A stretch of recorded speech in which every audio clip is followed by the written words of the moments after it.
Hello everyone, स्वागत है आप सभी का आपके अपने यूट्यूब चैनल लक्ष्य मैथ क्लासेस में। हम एसएससी जीडी मैथ्स के लिए एक सीरीज़ चला रहे हैं। उसमें मैंने पहले भी परसेंटेज के कुछ क्वेश्चंस कराए हैं। ठीक है, आगे हम नए क्वेश्चन स्टार्ट कर रहे हैं।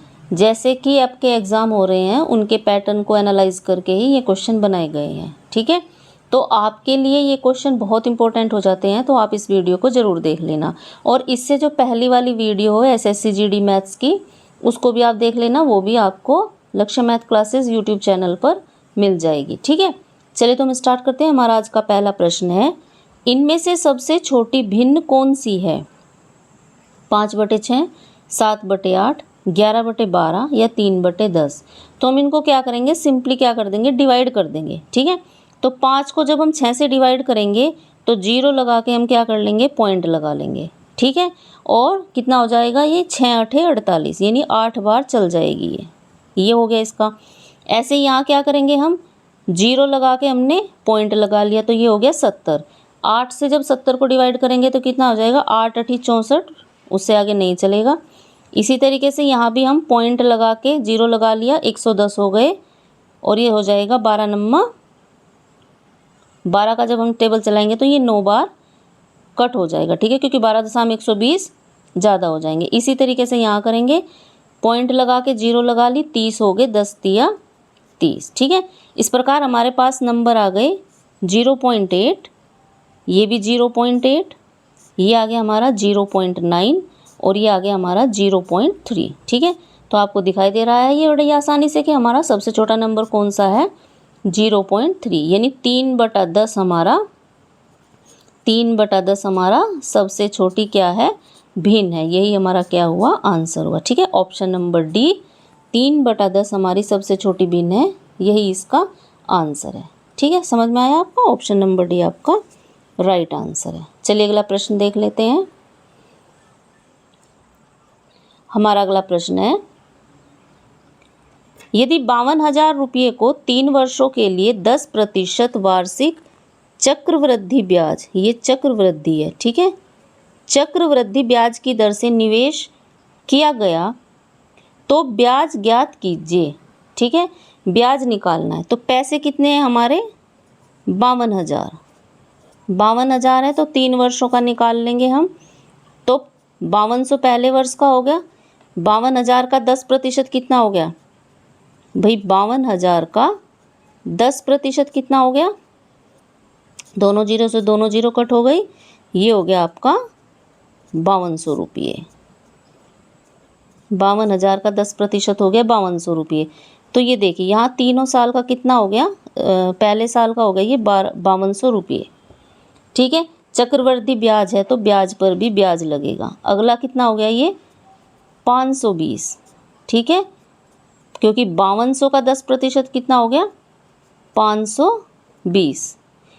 पहला हुआ 5200 रुपये, फिर हुआ 520, और फिर हो जाएगा यहाँ 52 रुपये। 520 का 10% कितना हो गया, 52 रुपये। चक्रवृद्धि ब्याज है तो ब्याज पर ब्याज लगता है इसमें। अब इसको टोटल कर लो, कितना हो गया, 0 0 2 2 4 2 6 5 और 5 10 और 5 15, ये इतना हो गया, और यहाँ हो गया 0 2 2 4 2 6, और ये हो गया 5×3 = 15, और ये हो गया 52।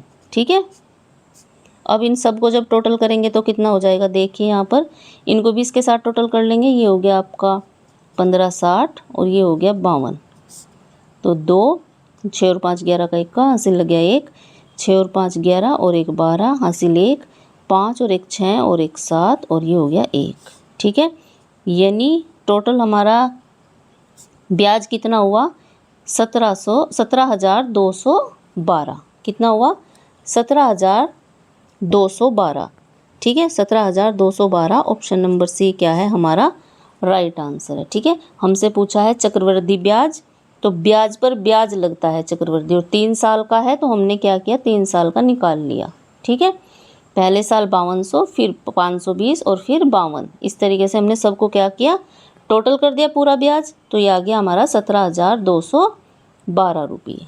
ठीक है, अगर आपको क्वेश्चन अच्छे लगे तो प्लीज़ एक बार वीडियो को लाइक और चैनल को सब्सक्राइब ज़रूर करके जाएं। ठीक है, चलिए हमारा अगला प्रश्न है,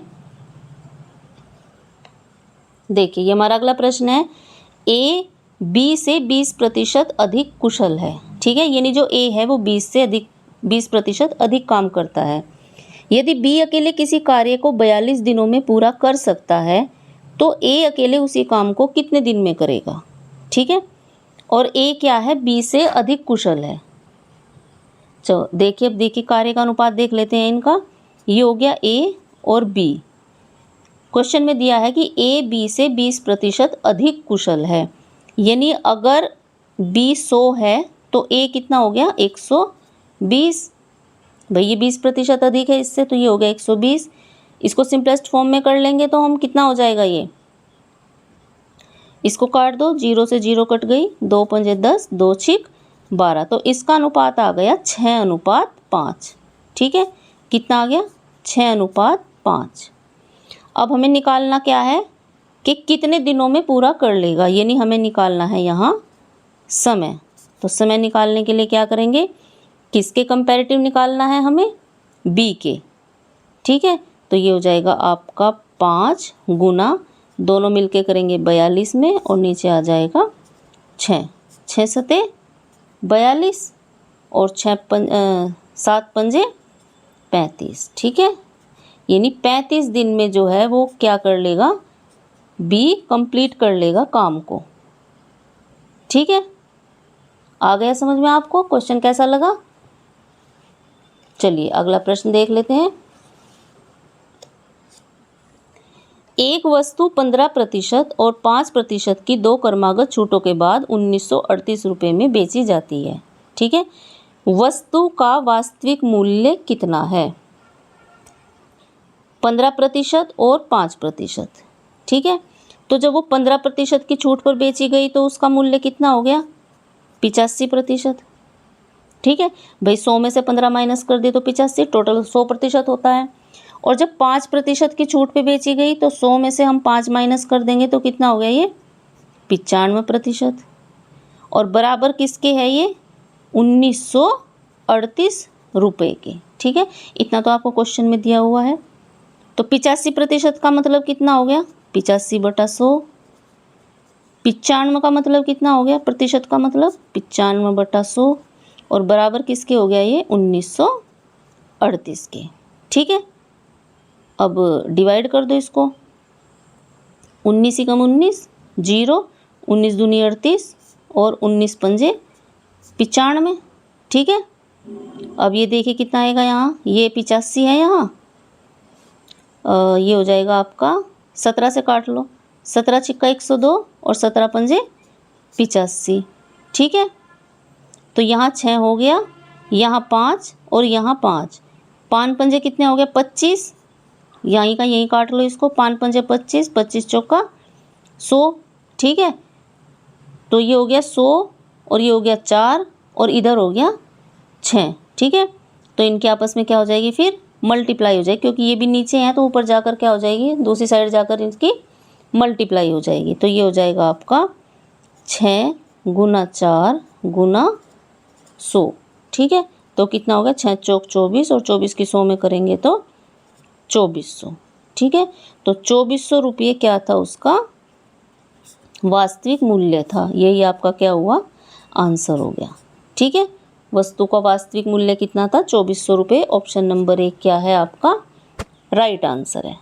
ठीक है, इस तरीके के क्वेश्चन पूछे जा रहे हैं आपके जीडी एग्ज़ाम में। ठीक है, तो आप इनको अच्छे से देख लेना, आपके जो एग्ज़ाम है उसके लिए बहुत ज़्यादा बेनिफिशियल रहेंगे। ठीक है, चलिए हमारा अगला प्रश्न है, 4 अंकों की सबसे बड़ी संख्या कौन सी है जो 15, 25, 24, 80 से विभाजित हो जाए। ठीक है, जब भी आपके पास इस तरीके का क्वेश्चन आए कि इस तरीके की कितनी संख्या है जो उससे विभाजित हो जाए, तो हम क्या करेंगे, उन संख्याओं का एलसीएम निकाल लेंगे। ठीक है, तो हम इसका क्या निकाल लेंगे, एलसीएम निकाल लेंगे। एलसीएम निकाल लेते हैं हम, 5 से 5 दिया 15, 5 पंजे 25, 24 एज इट इज़ रहेगा, 5 एकम 5, 5 छंग 30। ठीक है, 3 से कट करो, 3 एकम 3 5, 3 अट्ठे 24 और 3 दूनी 6।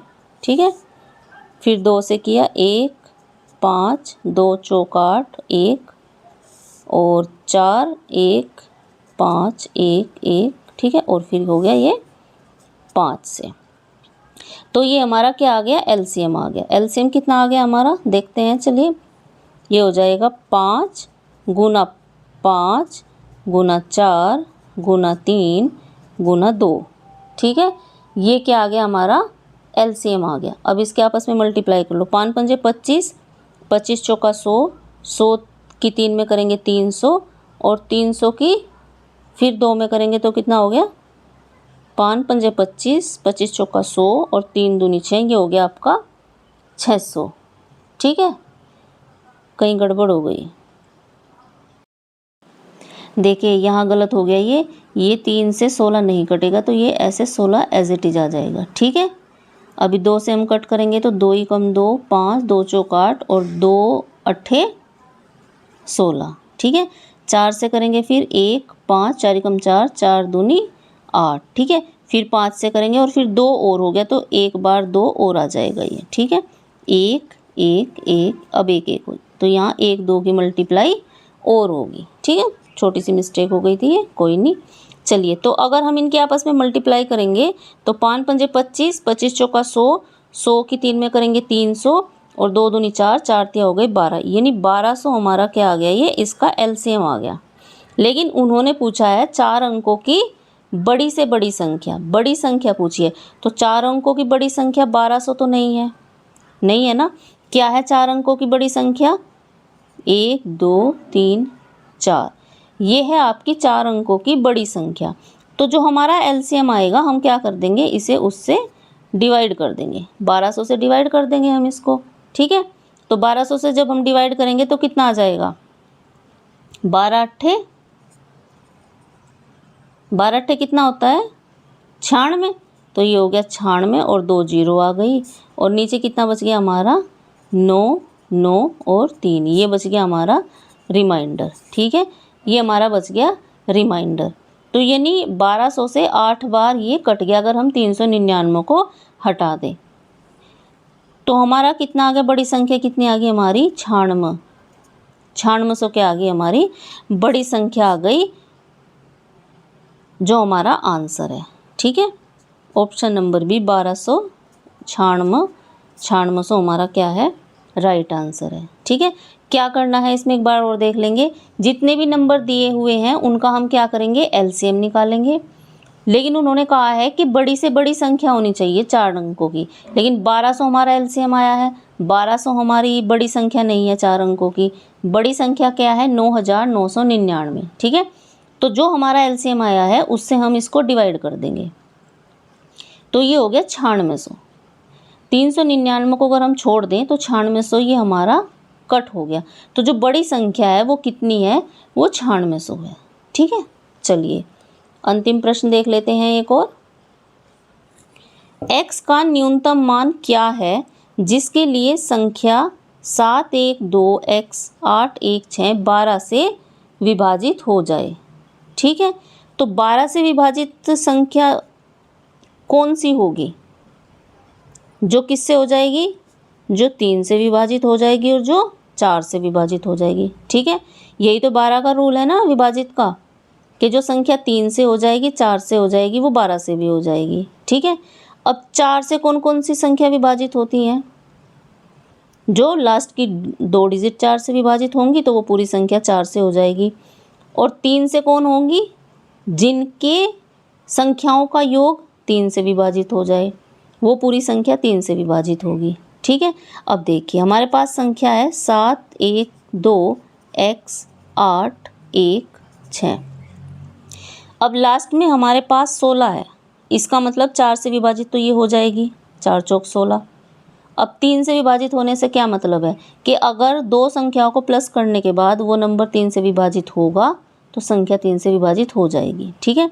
जैसे 7 और 2 9, 3 से विभाजित हो गए, 8 और 1 9, 3 से विभाजित हो गए, 6 3 से विभाजित हो गया। अब बचा हमारे पास क्या, 1 और x, ठीक है, 1 और x बचा हमारे पास।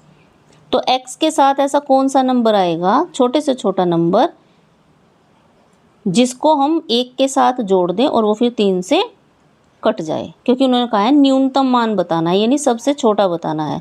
तो देखिए अगर हम 1 के साथ 2 को जोड़ देंगे तो कितना हो जाएगा, ये 3 हो जाएगा, ठीक है। और 3 को 3 से डिवाइड कर देंगे तो एक बार ये डिवाइड हो जाएगा। तो हमें क्या जोड़ना है, हमें जोड़ना है 2। x के साथ हमें क्या जोड़ना है, 2। तो हमारा आंसर क्या होगा, ऑप्शन नंबर सी 2, ठीक है। ये डिविजिबिलिटी का रूल है कि 12 से कौन सा नंबर डिवाइड होगा, जो 3 से भी होगा और 4 से भी होगा। 4 से कौन सा होगा, जिसकी लास्ट की 2 डिजिट 4 से डिवाइड हो, वो 4 से हो जाएगा।